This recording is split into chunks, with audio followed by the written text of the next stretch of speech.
And good evening once again. Day 1418 of the Trump administration, 30 days since the election was called for Joe Biden. 44 days remain until Joe Biden is sworn in.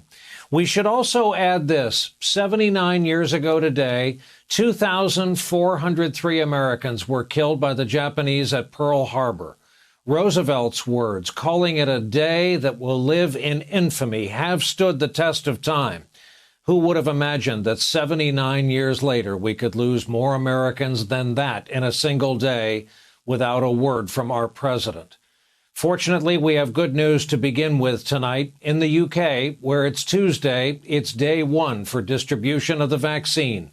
We'll have a report from London within this hour. But then there's the situation in our country, where the virus is at its height, where the virus reaches a new height with each passing day. We are closing in on 15 million cases, the death toll now over 283,000. We've added more than 1 million new cases just in the first 5 days of December, according to Johns Hopkins and the COVID Tracking Project. We've lost 16,000 people just so far in the month of December. Dr. Anthony Fauci now warning the pandemic is entering a treacherous phase in this country, that a steep acceleration in new cases is more than just likely. With Thanksgiving, it was just the end of the week, and then you go back to work the next week. With Christmas, it starts several days before. It goes through Christmas, the week after Christmas, into New Year's and the New Year's holiday. I think it could be even more of a challenge than what we saw with Thanksgiving. We are in a very critical time in this country right now. The FDA meets Thursday to talk about emergency approval for that Pfizer vaccine. Sign-off could come just days after the meeting. Meanwhile, the New York Times reporting tonight the White House passed up an offer from Pfizer over the summer to sell the U.S. government additional doses of the vaccine. The administration denies this report, but it indeed raises more questions about whether there will be enough of the vaccine for everyone to eventually get one.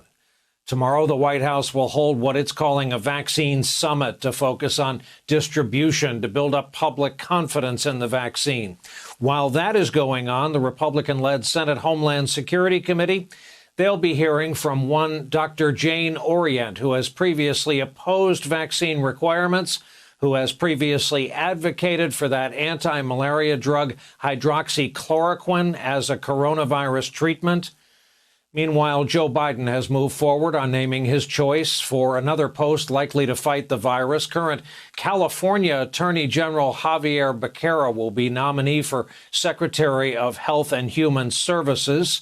Becerra, a former congressman, has been a vocal challenger of Trump's efforts to gut the Affordable Care Act. Also tonight, NBC News confirms Biden will nominate retired U.S. Army General Lloyd Austin to be defense secretary. He would need a special waiver because it's been fewer than 7 years since he retired. Should he be confirmed, he would be the first black DOD secretary. His duties would include leading the U.S. military effort to ensure the vaccine is distributed across our country. Amid all of this, Trump lawyer Rudy Giuliani, who's been traveling the country in his attempt to overturn the election results, let's not forget, is now being treated for the coronavirus at Georgetown Hospital in Washington. This afternoon, while holding an event in the Oval Office featuring several people without masks, the president gave an update on his friend's condition. Rudy's doing well. I just spoke to him. He's doing very well. No temperature. Trump is not letting go of his effort to invalidate the 2020 election so he can stay in power. In fact, tonight, the Washington Post is reporting he called the Speaker of the Pennsylvania House of Representatives twice during the past week for help. NBC News confirms Trump talked with the state's House Speaker, but his spokesperson says Trump didn't press for the election to be overturned. Meanwhile, cases brought in Michigan and Georgia to challenge Joe Biden's win both went nowhere when judges threw them out. Georgia also today recertified Biden's win after yet another recount. Tomorrow is what's known as the safe harbor deadline for certification of state results of the election. when they need to lock in their electoral college delegates. Some Trump allies are hoping the Supreme Court intervenes to upend the election results somehow before delegates are set in stone, but there's no evidence of that happening. No test case headed their way. Today, Trump continued his false assertion that the vote was somehow rigged. He claimed he not only won the 2016 election, but 2020 as well. In politics, I won 2, so I'm 2-0, and that's pretty good too. But we'll see how that turns out. The election was totally rigged. It's a disgrace to our country. It's like a third world country. I think the case has been made, and now we find out what we can do about it. But you'll see a lot of big things happening over the next couple of days.